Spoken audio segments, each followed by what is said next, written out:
Coming up to the stage is someone I am personally so looking forward to sharing right now. And she is the CEO, okay, and the founder of Three Men Movers. And she bought her company. And Jacky, if you can come to the stage right now, if you're here, Jacky bought her company from her parents and was doing $3 million in annual revenue, and now over $40 million in annual revenue. She's not just a CEO, but she's also an author of a book called The Growth Paradox, which I'm super excited for her to share details about, where she kind of shares and talks about what she's doing and kind of the disrupting management she's having. So I am excited. Everyone, welcome to the stage. Give us 1, 2s, 3s, 4s, and 5s in the comments to welcome Jacky to the stage and share. Jacky, I'm personally so excited to be here. Thanks for your time and thanks for sharing today. The floor is yours. You've got a solid 40 minutes to do what you want. Thank you. Thank you so much, Travis. Can everyone hear me okay? Travis, can you hear me okay? I hope so. Okay. Oh, great. I see yeses in the comments. I am humbled to be here and to be able to share my story, my journey with you. When Travis approached me about this, my initial reaction was no.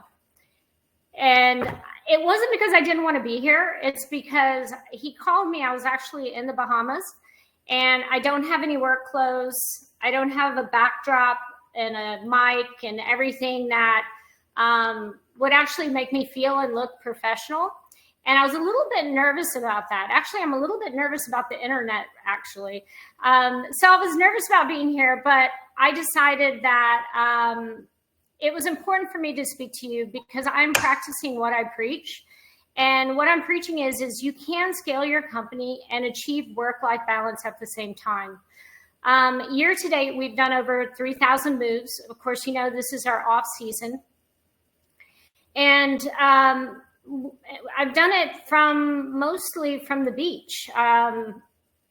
All our moves take place in Texas. I've been in the Bahamas for a couple months right now, and I'll be here for another couple weeks, and then I'm going to go back to Houston. And so I thought, you know what? I want them to see that this is possible. So if you see the way my house looks and stuff, that's okay. So today I'm going to break this up into 3 parts. And the first part, I'm going to tell you about the history of the company and how I got started. And the second part, I'll share with you a little bit about my book, The Growth Paradox. You can get it on Amazon. It's on Kindle and on Audible, or you can get a hardcover. And then I'll open it up for Q&A at the very end.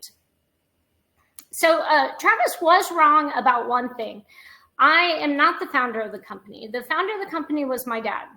And he started the company in 1985. He was a serial entrepreneur.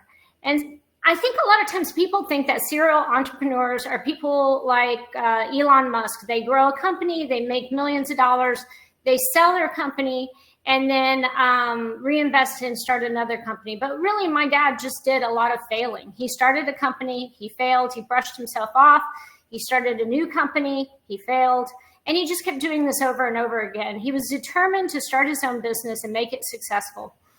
And we had moved down from Central Illinois to Houston, and he started a furniture company. And he was stuck with a delivery truck and a stack of bills because that business went under. And he ended up saying time up. I don't know why. He ended up with a stack of bills and this junky delivery truck, and he started a moving company. And he was going to do that just for a few months to get by, and he ended up making a living off of it. He was 50 years old when he started, and I can't even imagine starting a moving business and actually moving furniture at that age. And I've been doing it for 20 years. I'm 50 this year. It just seems remarkable that he was able to start a company and to get it going. And he grew it to $3 million.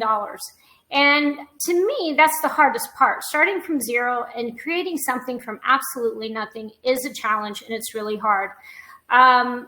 Unfortunately, in 2002, my dad had a massive stroke. And he called me. I was in art school at the time. I knew nothing about business. I cared nothing about business. And he asked me if I'd come into the business and help him out for a few weeks.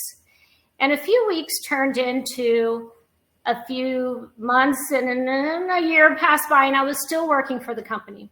And in that year, I learned two things. The first thing was I love business. I love the challenge. I love the excitement. I love being able to create something and try to get things to improve. And the second thing I discovered was I absolutely hated working for my dad. I loved my dad, but I hated working for my dad. My dad was old school. He was really tough. He yelled a lot. It was a very difficult work environment. And I think a lot of times when we work with family, those boundaries get kind of they're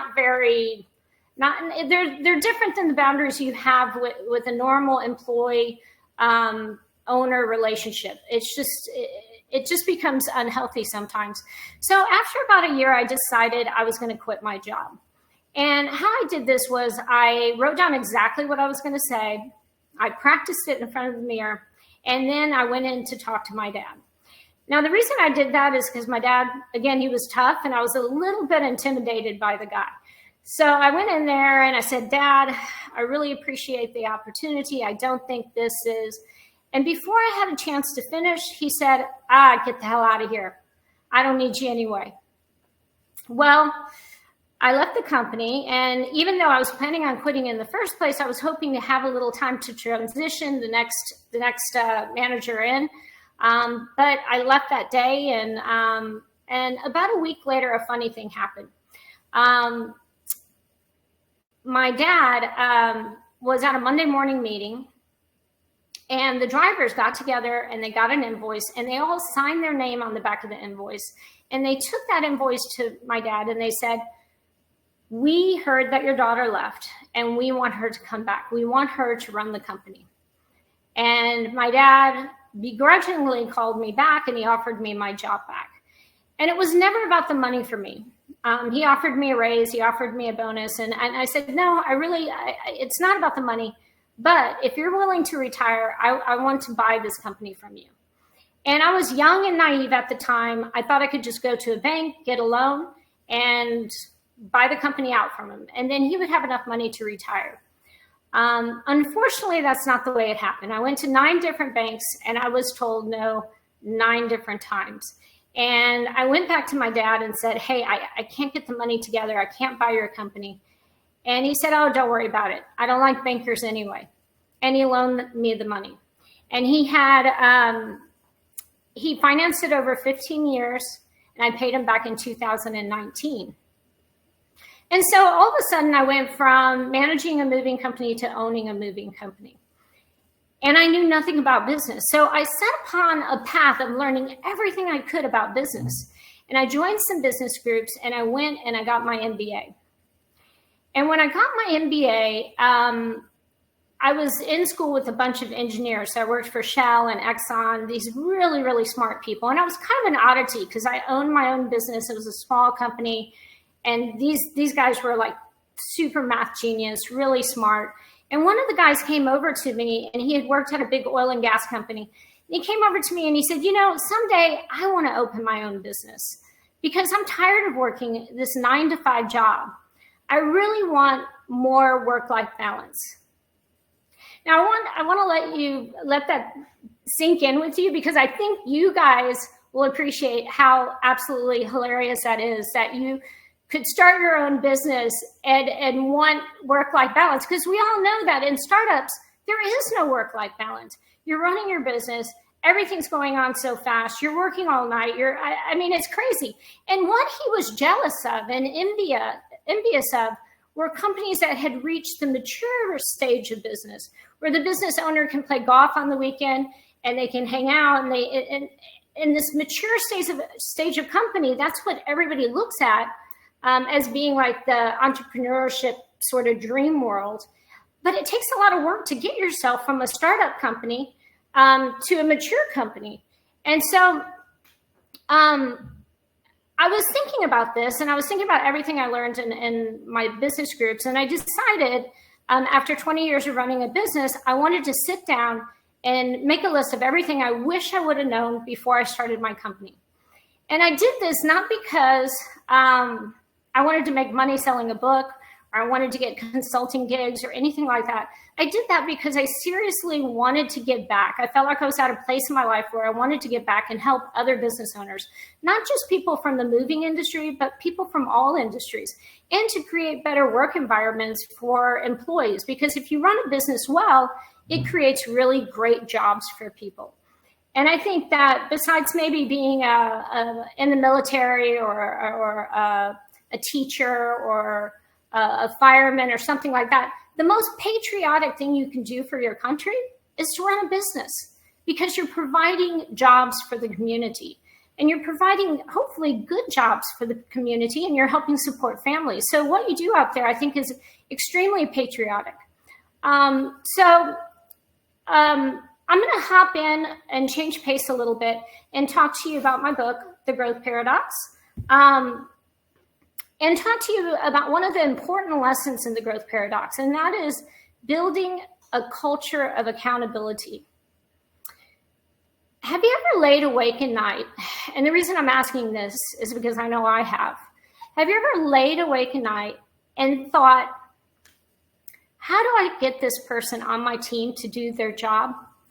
And you think, maybe I can have a conversation, and you're trying to go over the conversation in your head, and you're trying to pick just the right words to explain to them how important their job is, to get them to buy in to do their job. And then you think, maybe I can give them a bonus. I can offer them an incentive, and that might push them to doing their work. And then in sheer frustration, you think, you know what, maybe I just need to tell them, like, look, if you don't do this and set really clear boundaries, I'm just going to have to fire you. So you're picking the right words, you're begging, you're offering a bonus, you're bribing, and you're threatening to fire somebody. You're threatening. You're begging, bribing, and threatening an employee to get them to do a job that they get paid to do already. And what I found is when you get to that point, chances are you don't have the right person on the team. There's nothing you can do to get this person to do their job. Now, granted, you've trained them, you set clear expectations. If the person still isn't doing their job, you probably have an unaccountable people. And I think that a lot of times we try to hold people accountable. And holding people accountable is an oxymoron. Those two words don't even fit together. Because to hold means to support somebody. And to be accountable means to do something without the support of others. So the words don't even go together. How can you hold somebody and then expect them to do it on their own? It doesn't work that way. Instead of holding people accountable, you need to hire accountable people, because accountable people are accountable no matter what. You can put obstacles in their way. They'll go over them. They'll go around them. And it seems like what we spend most of our time doing is dealing with unaccountable people. So why don't we get rid of these people that are on our team that are not accountable? And I think there's 3 reasons. At least for me, there's 3 reasons. And I'm pretty hard on myself. That's the way I roll. I think a lot of business owners are. I'm either chicken shit, lazy, or delusional. I'm chicken shit because I'm scared. Because even though this person I have on my team that's not doing their job is bad, the person I hire next could be worse. And at least I know the devil that I'm with, right? The unknown person could be worse. And so I'm kind of nervous about that transition. I'm lazy because maybe I don't want to go through and hire somebody. I have too much on my plate right now. Hiring somebody, you have to do a ton of interviews. You got to look through a ton of resumes. Then you have to train the person. And after you train the person, you've got to make sure they have all this historical knowledge. And it's a lot of work. It's very time consuming. It takes weeks and months to get the right person on your team. Or I'm just plain delusional. I think that, look, this person hasn't done their job correctly for the past three years with all the training I've given them. But maybe, just maybe next week they'll get it, right? And I know we all go through these kind of mind trash things in our head. But what I want to challenge you to do today is think about your team and think about your people. Who is accountable and who's not accountable? And the people that are not accountable, you know who they are, and you're delaying making that decision. Make the decision to strategically get them off your team, because you are not going to win the Super Bowl with a bunch of C-level players. And I often hear people in our industry and just in business in general, they'll say, and I see Rob saying movers or admin, all of the above, everybody on your team. So when I hear people say things like, my people, these movers or these admin or whatever, they're a bunch of idiots. And when I hear that, I think, and I've heard it before, I've heard it several times before, I think these people are showing up to do their job and they're doing a substandard job, but they're still getting paid for it. If they're still getting paid for it, then we need to take accountability as a CEO. We're the idiots, really, right? Because we're paying somebody to do the job that we're not satisfied with. Seems like they're doing pretty good. I mean, they show up, they don't have to do their job right, and they still get paid, right? So I really push myself to make sure I have the best people on my team. So next I wanted to talk about key performance indicators. We all should be doing our financial statements and getting our income statement at the end of the term. So probably you get your income statement around mid-month. I get mine about the end of the first week. If you're lucky and you have a really good accounting team, you should get it by the end of the first week. And that really helps you look at your business and run your business. If you're trying to achieve a goal, if you're trying to get somewhere, you have to think about how you're going about it, almost like Google Maps. And I know we were talking about Google just a second ago in one of the breakout sessions, but Google Maps works this way. They need to know two pieces of information to get you where you want to go. They need to know, one, where you want to go, and two, where you're at now. And then you kind of do these little breadcrumb looking things, and you've got to kind of find your way to get to your goal. And those key indicators are going to be what shows you whether you're on track or off track to reaching your goal. Now, imagine yourself on an island like I'm on right now. And what are the 3 or 4 numbers that you need daily to know that your team is on the right track to reaching their goal? And you need to jot these things down. They could be financials. They could be the number of reviews you get. They could be on-time scores. They could be a lot of different things. It's whatever's important for you to understand if your business is going towards the goal. And they should be actionable numbers. And what I mean by that is when you look at those numbers, they should just drive your decision-making. So you see something off track, you want to focus on that and you want to make a decision that day to move that boat, the big boat of yours going towards your goal, just move it a little bit this way so you can get back on track to reaching your goal. While financials are important to look back historically in your business, key indicators are important to run your business from day to day. And those are things that I use in my business. And we're over $40 million in annual revenue now. And these are the steps that I've taken to help me get that to this point. Now, the last thing is to create a team of decision makers. And in order to do that, I'm kind of peeking in the corner of my eye. I see all these things popping up. But I'll answer the questions at the end because I get distracted and you don't want me to get distracted. I'll be off on a tangent somewhere. But anyway, you want to create a team of great decision makers. And there's only one way to get your people to make good decisions.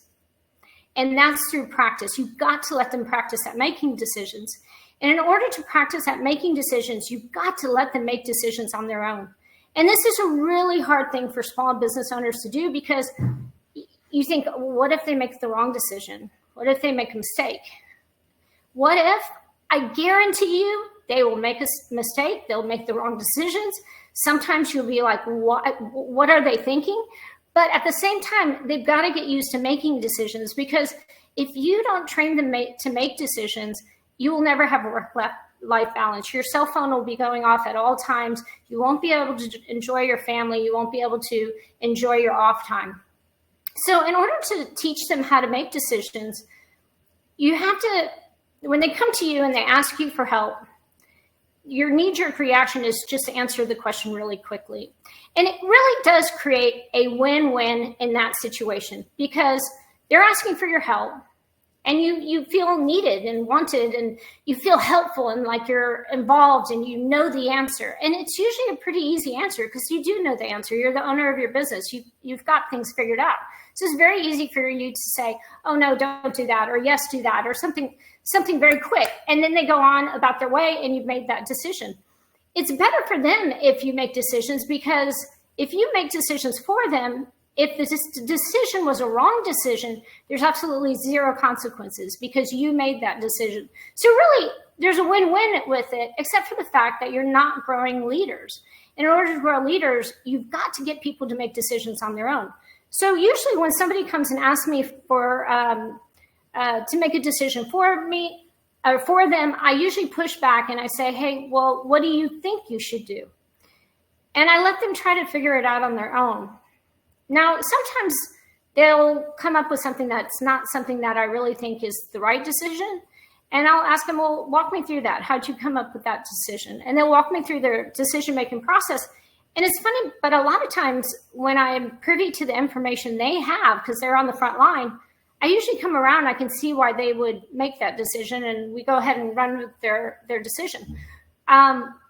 But what I don't do is just answer their question for them, because they're never going to learn to be decision makers. And that's a key skill to leadership, is making those decisions. They'll never learn that if you're making all the decisions for them.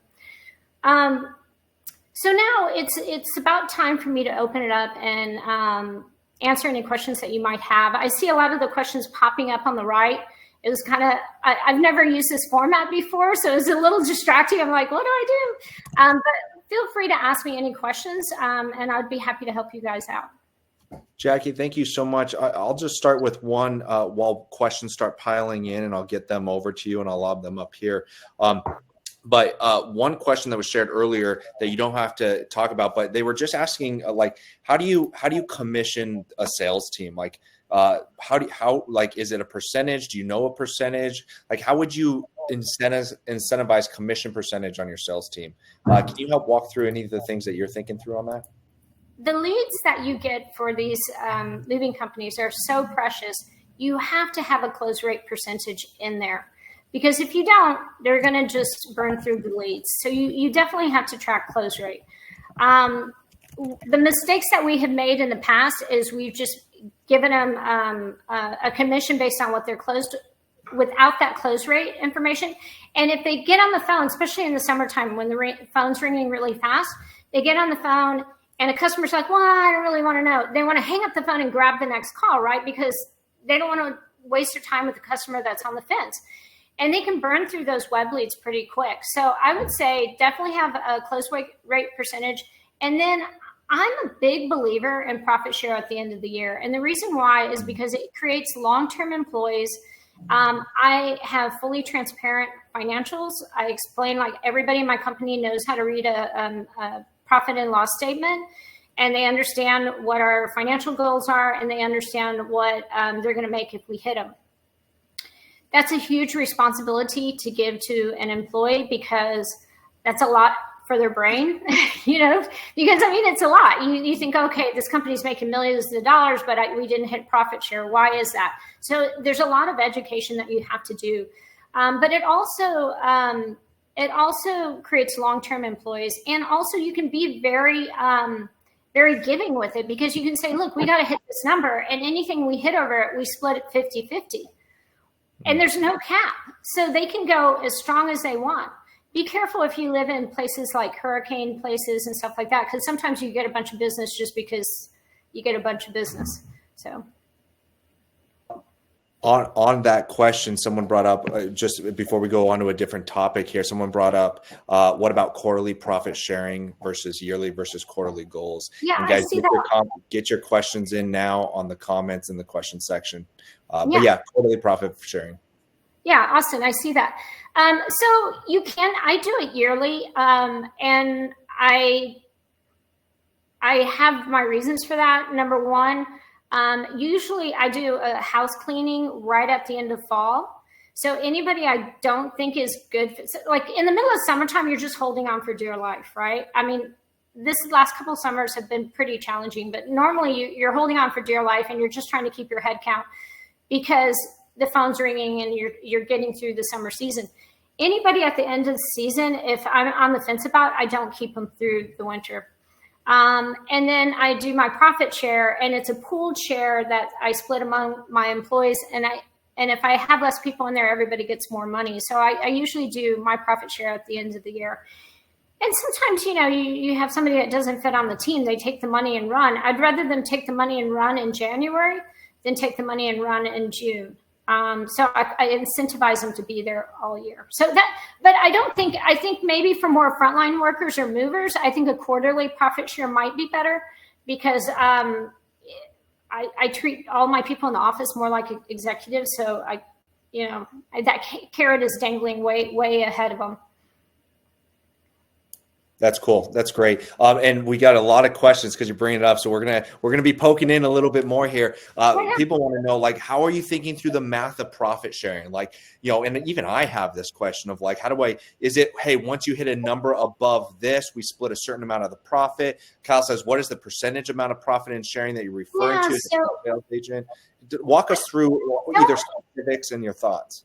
Yeah, Travis, I don't want to say I have it all worked out, because I don't. I used to do a percentage of year over year profit. And then, so if we hit year over year growth of X percent, 10%, 15%, then whatever's over that, I would split with them. But with the things that have happened in the economy, which I really don't feel like it's the employee's fault, where we're more even year over year, I didn't want them to be punished because the interest rates are really high and people aren't buying houses as much. So what I did was, and like I said, just because I did it doesn't mean it's always the right thing to do. So what I did is I have a margin, a certain profit margin, and anything above that margin, that they're able to get a percentage of that. And so that encourages them to keep our costs down, because the margin is the difference between all of our expenses and our revenue and all of our expenses at net profit margin. And then I set a threshold on that, and I'm like, whatever we get over that, we split. And so that's how I'm doing it. That's great. Thanks for diving into that a little bit more. We're going to switch topics into like operations and the day-to-day installment of like an operating system. Chad says, hey, did you use the EOS to help you get organized and build your leadership team? If why or why not, or what topics? Tell about how you run your business. What operating system are you using?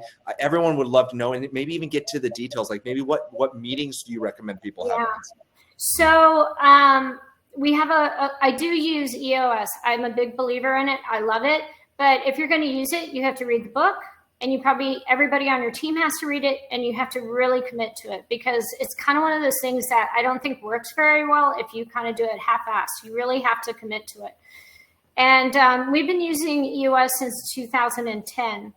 And I also, even though I don't know the writer of that book, I almost feel like this is a companion book to the EOS system, because there's a lot of things that I've learned from him, and it feels like the books almost fit together. We do a morning huddle. We do a once a week leadership team. Every department has a department meeting, and then I have one-to-ones with everybody on my leadership team once a week. And what I found is that if you do your one-to-ones, you stop being an answering booth. When people understand that they're going to meet with you once a week at a certain time, they collect all their questions and anything they need help with for that particular time. And so when we have our one-to-ones, that's our time. And it's very important that you make your team members accountable for that one-to-one. You shouldn't be running around chasing them down. They need to show up in your office with their notes and with their issues that they want to talk about and they want to process. And you really should be speaking about 20% of the time, asking questions and letting them speak and letting the meeting be about them. I think it's annoying when you get the business leaders that they use their position to just all the time, and they don't listen to their people. And sometimes I have a tendency to want to do that. I mean, I've actually have gone to one-to-ones where I felt like I was talking too much, and I put like a piece of tape on my mouth, just to try to remind myself that I need to shut up and listen and let this person talk. So anyway, that's pretty much how I run my meetings. My leadership meetings, Again, you should be doing, if you've got 5 people in your team, you should be doing 20% or less of the talking. You need to make sure that they come prepared, they come with their key indicators, they come with issues to discuss, and you just. Yeah. So. I appreciate that. I feel the same thing is like you get stuck, everyone's coming to you, and I'm sure everyone else does here. We are getting a lot of questions. Do you want me to just go through them, or do you want to pick? I'm pulling them together to kind of sum up what everyone's asking. But a lot of people are sitting here and going, man, how did you work through finding where to get the best leads from? Are there sources you're finding right now that are really helpful? You know, really kind of going like, how are you going from 3 to 40 million? Someone also asked, like, how many locations do you have? Is it just one? Is it multiple? So maybe share a little bit about the structure of your business in terms of locations and how you operate that, and then go into like how you're finding places to get leads, how you're testing them, whatever that looks like for you guys. So we get most of our leads. Well, we have 4 different locations in the 4 biggest cities in Texas. We get our leads from call-ins in the internet.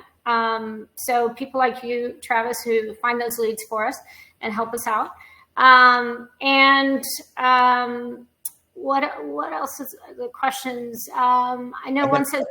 Yeah. So you got the leads, and then you shared the locations. You've got the leads. Are you always trying to find different sources, or how are you? Are there any other ways you're trying to generate more and more? Because I think a lot of people are sitting here going, "Man, I'm stuck at $1 million, or I'm stuck at $1.5 million, or $2 million." And just like I can't even fathom getting to 40 million. So maybe look back and go, how do you go from 3 to 4 million? Just on that in terms of the lead mindset. I think when I was pitching this book. The publishers were like, what's the one big idea? And I said, well, business is very complicated. It's not one big idea. If it was one big idea, we'd have it all figured out. And I think a lot of times when we focus on leads, very much you need leads to grow. And so when you get a company, an SEO company that can help you with local or whatever to help you grow, you need that. But it's not just that. They can't do all the lifting for you. There's a lot of other things you have in place. Creating a scalable company is not just about the leads you get, but about the customers you have and retain, because you want those customers to use you year after year after year. And creating that relationship with those customers so that they use you every year, and creating the processes in place, creating the people in place that value the customers.